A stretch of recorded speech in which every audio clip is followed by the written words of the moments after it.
மு.க.ஸ்டாலின் தலையில் இடியை இறக்கப் போகும் திருப்பரங்குன்றம். பாஜக உத்தரவின் பேரில் களமிறங்கும் இந்து முன்னணி. திமுகவை காலி பண்ண கையில் எடுத்த அதிரடி ஆயுதம். ஸ்டாலினை விடாமல் துரத்தும் ஆபத்து. வணக்கம் நண்பர்களே. திருப்பரங்குன்றம் தீபத்தூண் விவகாரத்தில் இஸ்லாமியர்கள் ஓட்டுகளை பாதுகாக்க வேண்டும் என்பதற்காக இந்துக்களுக்கு எதிராக மு.க.ஸ்டாலின் செயல்பட்டதால் தமிழ்நாடு முழுக்க இந்த விவகாரத்தை வைத்து திமுகவுக்கு எதிரான ஒரு அலையை உருவாக்கும் முயற்சியில் தற்போது இந்து முன்னணி களம் இறங்கியிருக்கிறது. அதனால் இந்து முன்னணி தலைவர் காடேஸ்வர சுப்பிரமணியம் தமிழகம் முழுக்க உள்ள இந்து முன்னணி நிர்வாகிகளை அலர்ட் செய்துள்ளார்.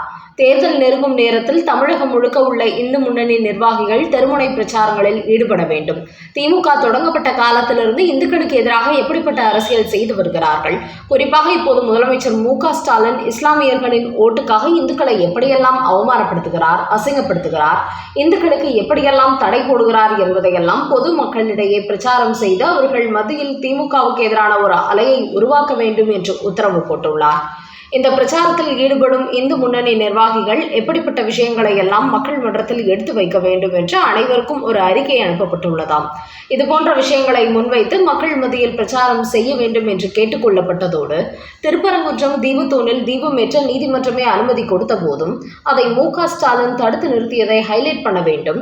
திருப்பரங்குன்றம் மலையில் முருகன் கோவிலுக்கு சொந்தமான இடத்தில் அமைந்துள்ள தீபத்தூணில் தீபம் ஏற்றுவதற்கு தடை போட்ட மு.க.ஸ்டாலின் அதற்கு எதிராக நீதிமன்றத்திலும் வழக்கு தொடுத்தார். குறிப்பாக முருகன் கோவில் எல்லைக்குள் அமைந்துள்ள தீபத்தூணில் தீபம் ஏற்றலாம் என்று உத்தரவு போட்ட நீதிபதி ஜி.ஆர். சுவாமிநாதனுக்கு எதிராக திமுக மக்களவையில் பதவி நீக்க நோட்டீஸ் கொடுத்தார்கள்.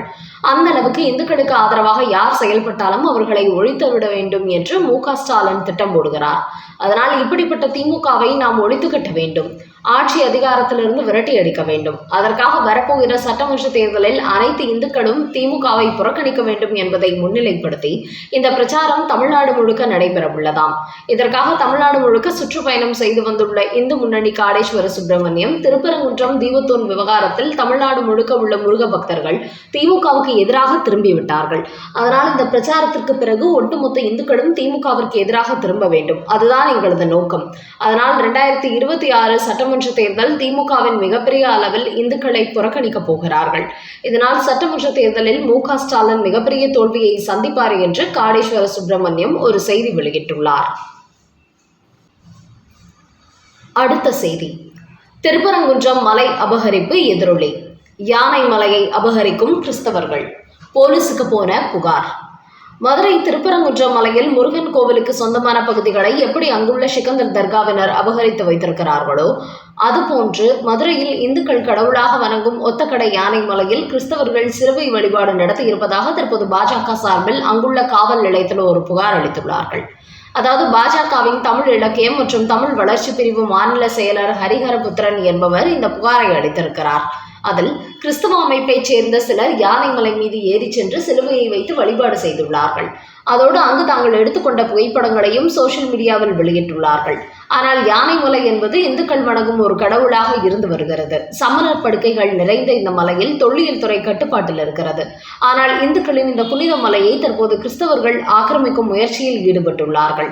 இதுபோன்று இவர்கள் செயல்படுவது இந்துக்கள் கிறிஸ்தவர்களிடையே மத ரீதியான மோதலை உருவாக்கும். அதனால் யானைமலை மீது ஏறி சிலுவை வழிபாடு நடத்திய கிறிஸ்தவர்கள் மீது உரிய நடவடிக்கை எடுக்க வேண்டும் என்று அந்த மனுவில் தெரிவிக்கப்பட்டுள்ளது. குறிப்பாக திருப்பரங்குன்றம் மலையை தொடர்ந்து யானை மலையிலும் ஆக்கிரமிப்பு நடக்கிறது என்பதை பாஜக சுட்டிக்காட்டியிருக்கிறது. இதுகுறித்து இந்து முன்னணி வெளியிட்டுள்ள செய்தியில், இப்படிதான் திருப்பரங்குன்றம் மலையை இஸ்லாமியர்கள் ஆக்கிரமிக்க திட்டமிட்டார்கள்.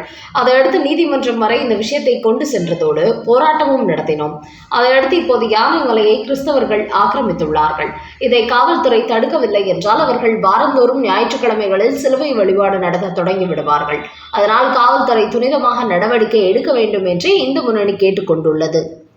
அதையடுத்து மதுரை எஸ்பி யானமலை என்பது அனைவருக்கும் பொதுவானதாக இருக்கும் போது அந்த சிலுவை வழிபாடு நடத்தினால் அவர்கள் மீது கடுமையான நடவடிக்கை எடுப்போம் என்று தெரிவித்திருப்பதாக தகவல்கள் வெளியாகியுள்ளன. அடுத்த செய்தி.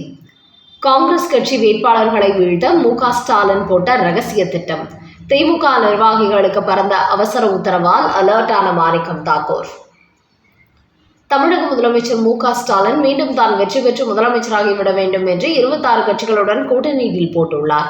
அதோடு இதுவரை 2 முறை போட்டி அல்லாமல் இந்த முறை 4 முறை போட்டியை சந்திக்கிறது. குறிப்பாக சீமானை விட விஜய் திமுகவில் ஓட்டுகளை பெரிய அளவில் பிரிக்கிறார்கள். மேலும் நீண்ட காலமாக திமுக கூட்டணியில் இடம்பெற்றுள்ள காங்கிரஸ் கட்சி இந்த முறை மு.க. ஸ்டாலினுக்கு மிகப்பெரிய அதிர்ச்சி வைத்தியம் கொடுத்தார்கள். என்றாலும் அவர்கள் கூட்டணியை விட்டு வெளியேறிவிட்டால் திமுகவின் தோல்வி தேர்தலுக்கு முன்பே உறுதியாகிவிடும் என்பதனால் சோனியா காந்தியை கனிமொழியை சந்தித்து பேச வைத்து கூட்டணியை உறுதிப்படுத்திக் கொண்டார் மு.க. ஸ்டாலின். என்றாலும் தற்போது காங்கிரஸ் கட்சிக்கு 28 தொகுதிகள் கொடுக்கப்பட்டுள்ள நிலையில் அவர்கள் அதிகமான தொகுதிகள் வெற்றி பெற்றுவிட்டால் அடுத்த தேர்தலில் இதைவிட கூடுதலான தொகுதிகளை கேட்பார்கள். அதனால் திமுகவினர் காங்கிரஸ் கட்சிக்கு எதிரான வேலைகளை செய்ய வேண்டும் என்று திமுகவின் முக்கிய நிர்வாகிகளுக்கு மு.க. ஸ்டாலின் சீக்ரெட் உத்தரவு போட்டிருப்பதாக அரசியல் வட்டாரங்களில் ஒரு தகவல் வெளியாகியுள்ளது. குறிப்பாக காங்கிரஸ் கட்சிக்கு திமுக கொடுக்கும் தொகுதிகள் கிட்டத்தட்ட முடிவாகிவிட்டதால் அந்த தொகுதியில் உள்ள திமுக புள்ளிகளை அழைத்து காங்கிரஸ் வேட்பாளரை வெற்றி பெற வைப்பது போன்று பேச வேண்டுமே தவிர அதற்கான வேலைகளில் திமுகவினர் யாரும் ஈடுபடக்கூடாது.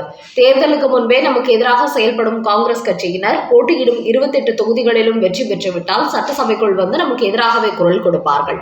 அதனால் 28 தொகுதியில் 8 தொகுதியில் கூட அவர்கள் வெற்றி பெறக்கூடாது. அந்த அளவுக்கு திமுகவினர் காங்கிரஸ் வேட்பாளர்களை கவிழ்த்து விட வேண்டும். அவர்களுக்கு தெரியாமலேயே அவர்களை தோல்வியடைய செய்யும் அனைத்து வேலைகளையும் திமுகவினர் செய்ய வேண்டும் என்று மு.க. ஸ்டாலின் உத்தரவு பிறப்பித்துள்ளாராம். ஆனால் இதை எப்படியோ சில காங்கிரஸ் நிர்வாகிகள் மோப்பம் பிடித்து விட்டார்களாம். குறிப்பாக மாணிக்கம் தாக்கூர் உள்ளிட்ட சிலர் தங்களது பகுதியில் உள்ள திமுகவினர் காங்கிரஸ் நிர்வாகிகளுடன் முன்பு போன்று சகஜமாக பேசாமல் எதிரி போன்று செயல்படுவதால் சட்டமன்ற தேர்தலில் காங்கிரஸ் வேட்பாளர்களை வெற்றி பெறவிட மாட்டார்கள் என்பதை புரிந்து கொண்டவர்கள் மற்ற காங்கிரஸ் நிர்வாகிகளுக்கும் இதை தெரியப்படுத்தியுள்ளார்களாம். முக்கியமாக நாம் வெற்றி பெற்றால் இன்னும் பலமாகி விடுவோம் என்பதனால் காங்கிரஸ் கட்சியை திட்டமிட்டே தோல்வியடைய செய்ய வேண்டும் என்பதே இந்த தேர்தலில் மு.க. ஸ்டாலினின் திட்டமாக இருக்கிறது. அதனால் அதையெல்லாம் மீறிதான் நாம் வெற்றி பெற வேண்டும் என்று கூறியுள்ள மாணிக்கம் தாக்கூர் திமுகவுக்கு எதிராக இருக்கும் காங்கிரஸ் புள்ளிகளை அழைத்து இந்த தேர்தலில் 28 தொகுதிகளிலும் நாம் வெற்றி பெற்று காட்ட வேண்டும்.